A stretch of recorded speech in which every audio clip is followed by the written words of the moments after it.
So the Gmail app on your Android phone actually has a great new built-in feature to manage subscriptions, meaning emails you might be receiving regularly from a mailing list. And to use this feature, we're going to go to Gmail, obviously, and then in the top left corner, you'll tap those three little lines to open up this menu.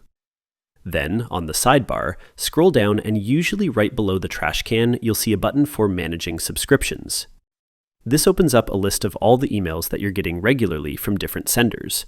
And what I love about this is that it actually organizes these based on who's emailing you the most. If you want to see what type of emails you're getting from these senders, you can tap the sender and you'll see the most recent emails here. And to unsubscribe, you simply tap that little envelope icon that has a minus button on it.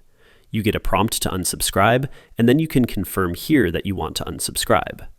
Quick, simple, easy. Love it. So, makes it easy to unsubscribe from the emails that you're getting most frequently, and also just gives you an overall view of who's spamming your inbox the most. And that's how you manage subscriptions in the Gmail app. Click that like button if this helped you, and subscribe for more quick guides like this. Thanks all, until next time.